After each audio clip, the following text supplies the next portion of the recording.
Queridos irmãos, queridas irmãs, que a paz de Jesus esteja com todos nós.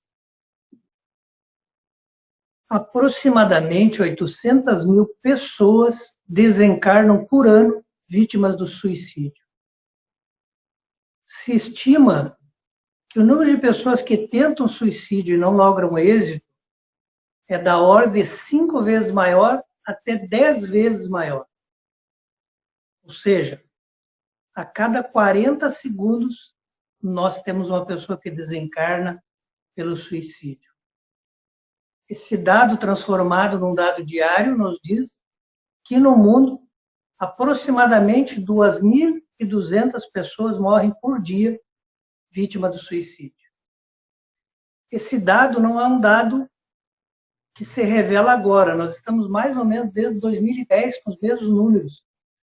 Ou seja, nós poderíamos dizer que nos últimos 10 anos nós perdemos quase 9 mil pessoas para esse desencadear do desencarne. Só para nós termos uma ideia, a Covid-19 já matou no mundo, desde que começou, cerca de um pouco menos de 400 mil pessoas, o que já é um número absurdo. Então, nós podemos dizer que só o ano passado nós tivemos 2 vezes mais mortes do que deu a Covid em toda a pandemia por causa do suicídio. E as pessoas que se debruçam sobre o estudo do porquê ocorre o suicídio, especialmente tratando das pessoas que sobrevivem às tentativas de suicídio, nos dizem que existe uma estreita relação entre o suicídio e a perda do sentido da vida. Ou seja, as pessoas apresentam um vazio existencial. As pessoas relatam que passaram a ter uma vida sem sentido. Outros especialistas têm concordado que a pessoa que comete suicídio não se sente amada. É importante nós dizermos que não é que ela não seja amada. Ela não se sente amada, que é uma coisa diferente. Às vezes ela está cercada de amor, mas ela não consegue se aperceber disso. Então nós podemos concluir que para todos nós vivermos em plenitude, nós precisamos ter uma razão de viver, um objetivo, uma meta que nós desejamos realizar. Sem isso, nós temos o vazio existencial. E algumas pessoas que chegam ao vazio existencial optam por esta saída, que não é uma saída, na verdade, mas que para ele se apresenta como uma saída. Um psicólogo existencialista norte-americano, que é o Rollo May, ele desencarnou recentemente, em 1994, ele afirma que a sociedade da sua época, ou seja, do século XX, elegeu 3 parâmetros para a felicidade: o consumismo, o individualismo e o sexualismo. Eu gostaria que nós tivéssemos em mente esses três sentidos que as pessoas emprestam para a vida, para que a gente pudesse retomar novamente logo adiante. O consumismo, o individualismo e o sexualismo. Se nós caminharmos para a obra básica para tratarmos desse tema, eu me reportaria à questão 895, quando Kardec faz uma pergunta que a princípio parece nos surpreender, porque ele pergunta, posto de lado todos os defeitos e vícios, qual é o sinal mais característico da imperfeição? Ou seja, nos parece que uma pessoa que não tem mais defeitos e vícios, ela não teria nenhum sinal característico da imperfeição, ela seria uma pessoa perfeita. Mas os espíritos nos respondem que o sinal característico da imperfeição para uma pessoa que não tem defeito e vício é o interesse pessoal. E ele diz mais, para que uma pessoa que possui qualidades reais, né, às vezes basta que se firam os seus interesses pessoais e ela bota a descoberta alguma coisa que a gente nem imaginava. Então, nossos interesses pessoais também é alguma coisa que nós temos que lutar contra. Nós temos que nos alertar que muitas vezes colocamos na frente o nosso interesse pessoal e não o interesse coletivo, e não o interesse do próximo. E isso também é uma característica que nós estamos e devemos buscar sempre retirar de nós. Sobre esse tema do individualismo, do interesse pessoal, o Paulo, né, na carta aos Filipenses, no capítulo 2, ele diz assim: porque todos buscam o que é seu e não o que é do Cristo. Me parece que essa é uma resposta para a falta de razão de viver, sentido de viver, para nós, de uma certa forma, priorizarmos sempre o nosso interesse. É porque nós buscamos o que é nosso, ou o que nós acreditamos que é nosso, ou o que é de nosso interesse pessoal. E deixamos muitas vezes de buscar o que é do Cristo. Ele falava para uma igreja, então ele dizia que as pessoas faziam isso dentro da igreja. Deixava de procurar o que é do Cristo e buscava só o seu interesse pessoal. E aí o Emmanuel, no livro Fonte Viva, no capítulo 101, ele discorre sobre esse tema apresentado por Paulo, e ele dá o título A Cortina do Eu. E por que ele dá esse tema? Porque ele relaciona, faz nós entendermos que o eu, né, esse nosso personalismo, esse fato da gente sempre se colocar na frente do nosso interesse, esse eu acaba sendo uma cortina. E que nós olhamos o mundo atrapalhado por essa cortina que está na frente. Que essa cortina está entre a nossa visão e o mundo. Então ele diz que quando nós estamos atrás da cortina do eu, né, nós conservamos uma cegueira lamentável diante da vida, porque a gente não vê a vida como realmente ela é. Ele diz, por exemplo, no lar, né, os nossos seres mais queridos, se eles demonstram um ponto de vista diferente do nosso, instintivamente nós deixamos de ter a mesma afeição. Nós começamos a enfraquecer a afeição que tínhamos pelo nosso ente querido. E nos alerta que mesmo no próprio serviço do bem, ou seja, quando nós saímos do nosso lar, ou quando nós realizamos no próprio nosso lar, mas quando nós nos devotamos a praticar o bem que Jesus nos ensinou, né, e ele nos alerta, nós somos iniciantes nisso, estamos aprendendo, ele diz que ainda assim no serviço do bem nós colocamos uma percentagem de capricho individual que é sempre enorme. Ou seja, a gente faz o bem desde que seja do meu jeito, da minha forma, como eu quero fazer, como eu penso, como eu entendo. E não como Cristo nos ensinou. Então ele diz assim, se o serviço evolui, e essa evolução não é o nosso pensamento, mas é o pensamento de um outro irmão que tem um entendimento até melhor que o nosso, nós diminuímos o interesse. A gente diz, eu não vou mais participar, eu não estou gostando muito desse trabalho. Normalmente a gente então se afasta. Ele ainda nos lembra que se a gente tem que doar alguma coisa, a gente até às vezes faz com alguma facilidade. Mas quando nós temos que aceitar, trabalhar com alguém que está à nossa frente, que tem um entendimento melhor, que sabe fazer melhor, que tem condição de dar um rumo melhor para o trabalho no bem, nós então não temos a boa vontade de cooperar, né? Nós normalmente nos distanciamos e ficamos protegendo o nosso interesse pessoal, né? Sem nos preocupar com o interesse coletivo de todos. O livro Perturbações Espirituais, que é um livro que o Divaldo psicografou em 2015, ou pelo menos que veio a lume em 2015, que é do autor espiritual Manuel Filomeno de Miranda, ele trata um pouco disso, de alertar nós que somos trabalhadores do bem na casa espírita, né? Sobre os diversos descuidos que nós cometemos com deveres que a gente assumiu antes de renascer, antes de reencarnar. Nos alerta sobre as responsabilidades morais que nós assumimos antes de reencarnar na tarefa do bem, na tarefa de Jesus Cristo, que muitas vezes nós começamos pelo interesse pessoal descuidar, não fazê-lo, adiar para mais adiante, para uma outra encarnação, para uma outra possibilidade, simplesmente porque o nosso interesse pessoal não está contemplado nessas atividades. E daí ele nos alerta que, nesse momento de transição, são muitas as forças das sombras, espíritos ignorantes, que agem exatamente no sentido de impedir que o nosso planeta Terra realmente transponha essa transição. E essa transição só será realizada se nós nos voltarmos para nosso Senhor Jesus Cristo. Ou seja, se nós buscarmos as coisas do Cristo na palavra de Paulo. Então ele diz assim que esses espíritos das sombras, eles se reúnem em bandos e até cidades, onde eles acham que ali eles estão livres de qualquer interferência de Deus. E ali, reunidos em bandos, eles lutam com ferocidade contra o amor e a solidariedade que é o ensino principal de Jesus Cristo.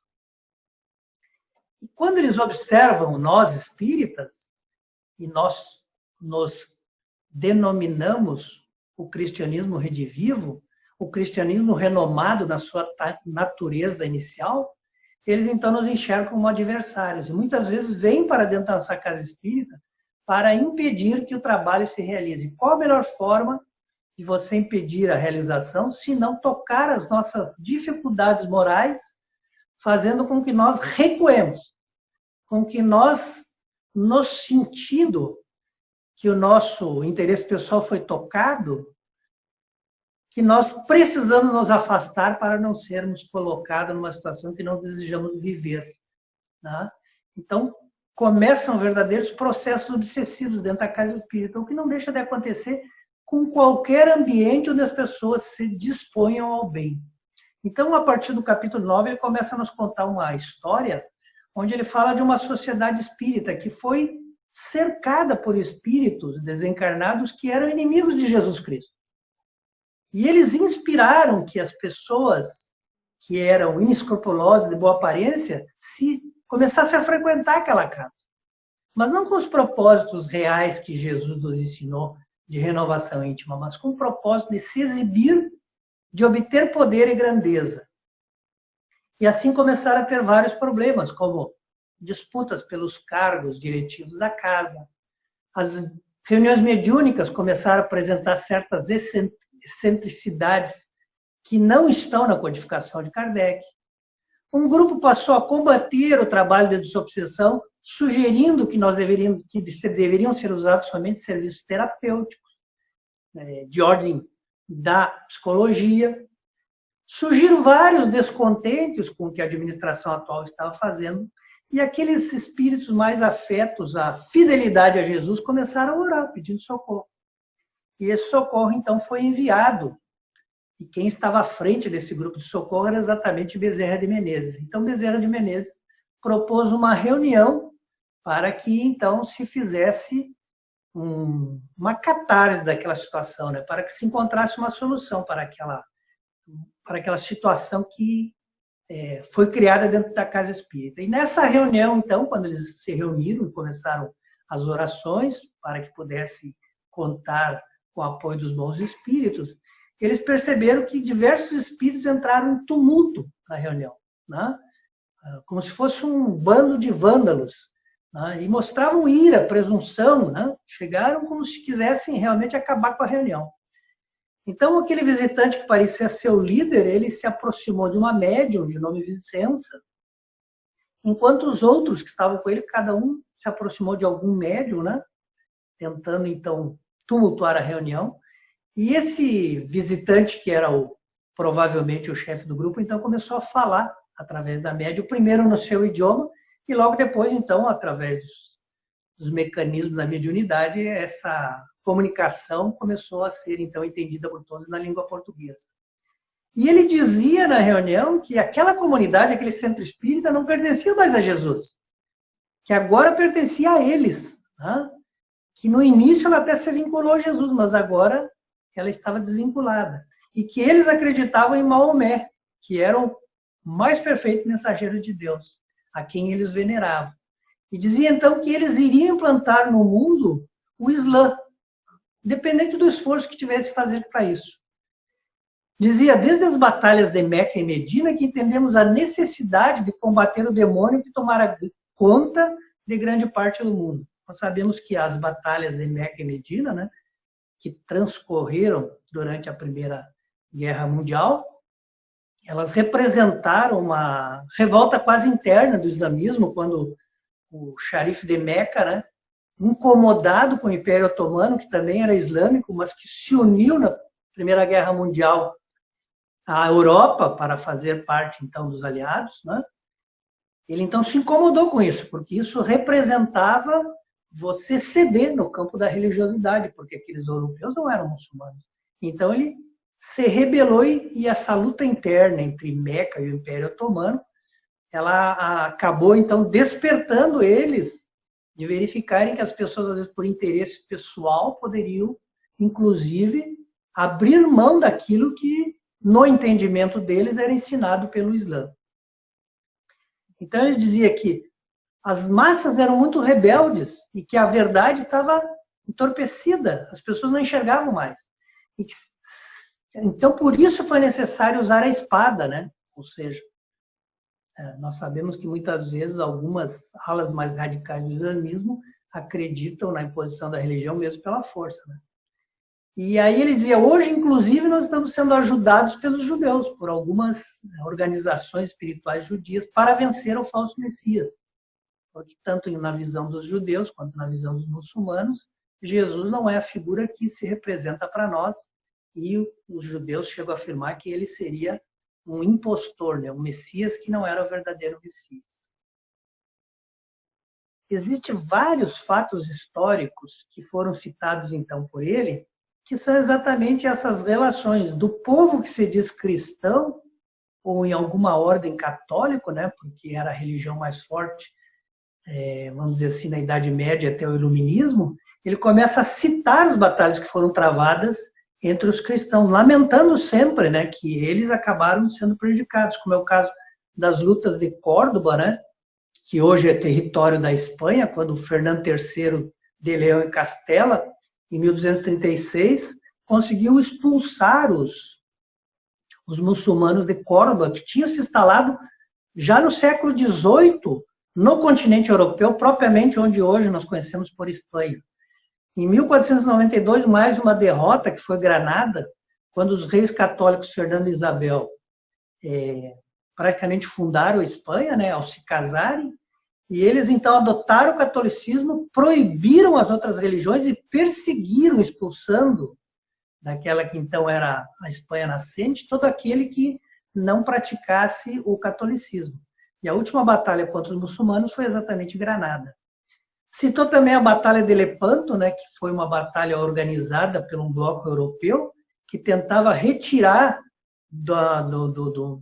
os muçulmanos de uma expansão que eles tinham sobre todas as cidades que cercavam o Mediterrâneo. Essa batalha foi em 1571, quando eles conseguiram efetivamente, então, o recuo dessa progressão que os islãs estavam tendo sobre a Europa. Primeiro, então, retiraram da Europa e depois retiraram essa batalha de Lepanto, foi travada na Grécia. Então, eles conseguiram trazer eles mais para a Ásia e para a África. Interessante essa batalha de Lepanto, que vale a pena nós conhecermos para raciocinarmos, é que o Papa Pio V da época, ele disse aos soldados que usasse como principal arma o terço, né? E eles evocavam a proteção de Maria para vencer a batalha. Quando eles venceram, eles homenagearam Maria pela conquista e hastearam a bandeira do cristianismo. Então, para os muçulmanos, não era aquele povo que estava atacando, eram aqueles que seguiam Cristo que estavam expulsando eles da terra que eles tinham conquistado. Em quase todas essas batalhas, aqueles que foram os vencidos emprestaram esta interpretação de que eles foram vencidos pelo Cristo, pelo falso Cristo, pelo falso Cordeiro, que na verdade falava em paz, mas cujos seguidores se armavam de armas para lutar e para matar, né? Nessas batalhas sempre o número de mortos foi excessivamente grande. Então continua o espírito que se comunicava dizendo que agora nos chamou a atenção os adeptos do espiritismo, né? Porque eles têm se identificado como cristãos. Então nós resolvemos vingar neles os nossos sofrimentos do passado. Muito bem, o que Emmanuel nos diz a respeito do islamismo no livro que chama-se A Caminho da Luz, né, que foi um livro do Chico. Por que existe o islamismo? De onde surgiu? E Emmanuel nos diz que quando se delineou a fundação do papado, né, nós sabemos que até 607 não existia o bispo universal, ou seja, ou pelo menos o bispo universal não era obrigatoriamente o bispo de Roma, né? Então, muitos reclamavam esse título de ser o bispo, que é superior hierarquicamente a todos. Mas o imperador Focas, né, ele transformou o bispo universal como uma autoridade única, o bispo de Roma, em 607, quando, para alguns estudiosos, se diz que é o início, então, do papado. Embora isso só tenha como o Papa, que foi nomeado para a época, que é o Gregório III, Ele só veio a se apresentar para assumir o cargo em 608 e Focas desencarnou em 610, o imperador. Então, se tem, Emmanuel fala que, na verdade, a ideia da consolidação do passado se dá no ano 610. E o plano espiritual, vendo isso, e sabendo que nessa empreitada, né, certamente se perderiam mais ainda os conhecimentos que Jesus veio aqui semear entre nós, eles providenciaram que numerosos espíritos reencarnassem nessa época. E esses espíritos tinham delegações no plano invisível do que fazer. E um desses espíritos escolhidos no plano espiritual foi exatamente Maomé, que nasceu 37 anos antes dessa fundação do papado de 607. Ou seja, ele nasceu em 570. E a missão dele era isso, era ele na Ásia, que é onde ele morava, onde ele nasceu, ele criasse um movimento forte de restauração do Evangelho de Jesus. Porque na Europa, então, nós estamos vendo os abusos, né, nos ambientes da Europa, no sentido de botar a religião a serviço do interesse pessoal de algumas pessoas. Mas ele, que era pobre e humilde, né, e ele deveria ter tido uma vida de sacrifício e exemplificação, como quase todos aqueles que representam da melhor forma Jesus em toda a história humana, sempre viveram de sacrifício e exemplo. Ele, então, assim deveria viver, mas ele teve a possibilidade de casar com Khadija, que era muito rica. E ele, então, casou e, obviamente, tornou-se rico. E aí começou a ser assediado pelos espíritos da sombra.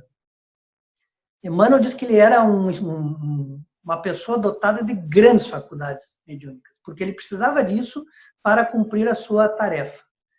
Mas ele oscilava. Às vezes, os mentores do alto conseguiam realmente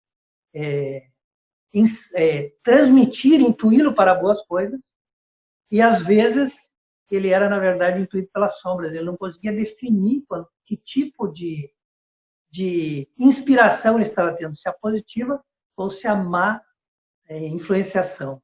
Então, Emmanuel diz que as contradições que a gente observa nos escritos do Islã, nos escritos de Maomé, que ele diz ter recebido diretamente do anjo Gabriel, eles entreveem exatamente isso. A gente consegue perceber essas flagrantes contradições. Parece que hora ele está falando uma coisa que dá para entender e hora não dá mais. Então, há nessa obra tanto uma parte que é cristã como outra parte que é belicosa, que é de violência, que é de imposição. O que nos faz entender que, na verdade, ele tinha uma imaginação superexcitada, ora pelas forças do bem e ora pelas forças do mal.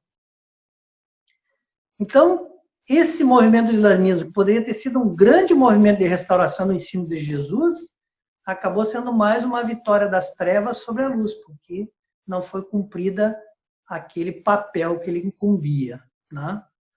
As batalhas entre cristãos e muçulmanos compõem historicamente a história da humanidade, né? Se nós formos estudar, nós vamos ver que, por exemplo, Jerusalém sempre foi um campo de batalha. Por quê? Porque Jerusalém é sagrado para os cristãos, né? Foi lá que Jesus foi crucificado, foi lá que fez algumas pregações, é a cidade principal dos judeus, né? Ela é sagrada para os judeus, é sagrada para os cristãos e ela é sagrada para também os muçulmanos. Por quê? Porque eles acreditam, primeiro porque eles herdam toda a tradição judaica. Então, para eles, como o judaísmo valoriza Jerusalém como a sua capital, eles também valorizam, né?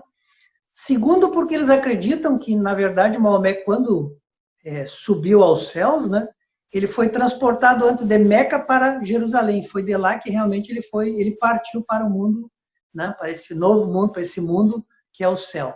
Então, Jerusalém sempre esteve no centro das batalhas entre muçulmanos e cristãos, e judeus também, né? Por exemplo, nós sabemos que até 476, Jerusalém esteve sob domínio do Império Romano, né? Mas quando o Império se dividiu, assumiu o Império Romano do Ocidente, que a gente vai chamar sempre dos bizantinos, né? Num curto período de 14 anos, 614, 628, ela esteve sob domínio persa. Voltou aos bizantinos. Muito bem. Maomé desencarnou em 632. Quando ele desencarnou, subiu ao seu lugar Abacar, que tomou seu lugar na qualidade daquele que era líder do islamismo. Mas Abacar Desencarnou 2 anos depois. Em 634, ele, antes de desencarnar, ainda nomeou que Omar seria seu sucessor. É o Omar que 3 anos depois, em 637, ele vai atacar pela primeira vez Jerusalém, pela primeira vez, que os muçulmanos vão atacar Jerusalém, porque já tinham sido atacados várias vezes pelos romanos, né? E ele então toma a cidade. Mas por 450 anos ele permite que lá estejam cristãos e muçulmanos e judeus vivendo em harmonia. Isso só vai mudar no final do século XI, porque ali ocorre que os turcos, que também eram muçulmanos, né, os turcos seljúcidas, né, que foi o primeiro império turco, na verdade, que existiu, eles tomaram Jerusalém, e aí eles proibiram o acesso dos cristãos à região. Não foi só isso. Eles começaram também a impedir que os europeus visitassem Jerusalém. E aqueles que visitavam, muitas vezes, eram capturados e assassinados. Por isso se deu o fenômeno das cruzadas, né? A partir de 1096 até 1316, portanto, mais de 200 anos, se fez da Europa 15 movimentos de cruzadas, que foram guerras, entre cristãos e muçulmanos, o que aprofundou essa discórdia.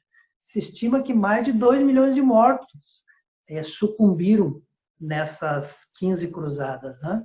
E elas eram exatamente isso, a tentativa do povo cristão retomar Jerusalém.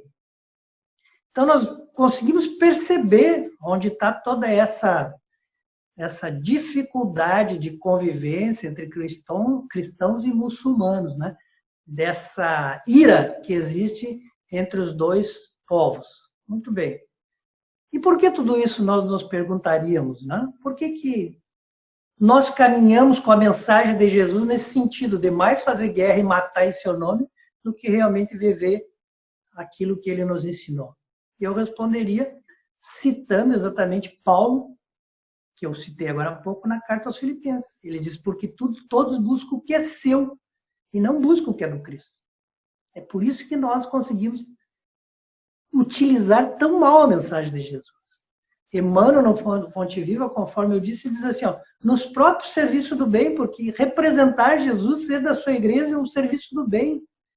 Né? Ele diz, a nossa percentagem de capricho individual é invariavelmente enorme. Mesmo no serviço do bem, a gente só pensa nos nossos caprichos e não no Cristo. E a questão do Livro dos Espíritos, citado, 895, diz que às vezes basta que se fira a corda do nosso interesse pessoal para que tudo fique a descoberto, para que a gente realmente se lance a uma batalha.